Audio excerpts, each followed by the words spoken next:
অন্তর্বর্তীকালীন সরকারের প্রধান উপদেষ্টা ডক্টর মোহাম্মদ ইউনূস তিনি কি সরকারি দায়িত্বে স্থায়ী হতে চাচ্ছেন?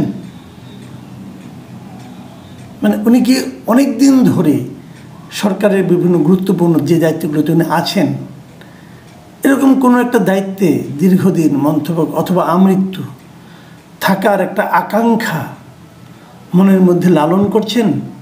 বেশ কিছুদিন আগের কথা, ধরেন মাস 3 হবে, তখন আমার সঙ্গে গ্রামীণে দীর্ঘদিন কাজ করেছেন, দীর্ঘদিন ধরে কাজ করেন এমন একজন উচ্চ পর্যায়ের মানে ব্যক্তির সঙ্গে আমার একটু কথা হচ্ছিল। তো আমি বলছিলাম ওনাকে যে যেরকম একটা এলোমেলো অবস্থা দেখছি, এমন কি হতে পারে যে ডক্টর ইউনূস রাগ করে বললেন যে আমি আর এই সমস্ত ঝামেলার মধ্যে নাই, আমি আমার জগতে চলে যাই। উনি কিন্তু প্রায়ই বলতেন এটা আমার জগৎ না, আমার জগৎ আরেকটা, আমি সেখানে থাকবো, গবেষণা করব, কথা বলবো, বিভিন্ন দেশে বিদেশে সেমিনারে অংশ নিব, এরকম একটা। তখন উনি আমাকে অবাক করে দিয়ে বললেন, না আপনারা ওনাকে চেনেন না। আমি কিছু মানে উনি বলেছিলেন যে ডক্টর ইউনূসকে আমরা অনেক বছর ধরে চিনি, উনি এমন একজন ব্যক্তি, উনি কখনো ক্ষমতা ছাড়তে চান না।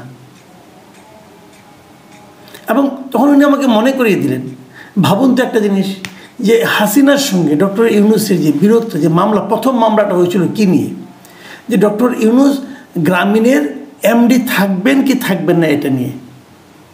এবং সুস্পষ্ট আইন ছিল যে গ্রামীণ ব্যাংকের এমডি হবে, সর্বোচ্চ বয়স হতে পারবে 60 বছর, মানে 60 বছরের পর আর কেউ গ্রামীণ ব্যাংকের এমডি থাকতে পারবেন না, এটা সুস্পষ্ট আইন দ্বারা নির্ধারিত। এবং এই আইন মেনেই গ্রামীণ ব্যাংক চলত। 60 বছরের পর ডক্টর ইউনূস 70 বছর পর্যন্ত থেকেছেন। 71 বছর বয়সে আদালতের রায় হয়েছে যে তিনি আর এমডি থাকতে পারবেন না, মানে মামলা হয়েছে এটা নিয়ে। মামলা না হলে উনি আরও থাকতেন, আমৃত্যুই থাকতেন। তার মানে উনি এই পদটা ছাড়তে চান নাই। মামলা রায় হওয়ার পর উনি কিন্তু এটা নিয়ে আপিল করেছেন, উচ্চ আদালতে গেছেন, মানে উনি ছাড়তে চান না, সেখানে উনি হেরেছেন। তারপর ওনাকে, এখন আপনি বলবেন যে ঠিক আছে আওয়ামী লীগের এই আদালত ছিল, অমুক ছিল, সব মানতে রাজি আছি।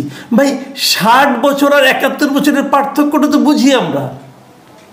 আমি যখন না খুব বিস্মিত হয়েছিলাম যে ওনার লেভেলের একজন লোক একটা ব্যাংকের এমডি থাকার জন্য এতটা কেন ব্যাকুল হয়ে পড়ছেন।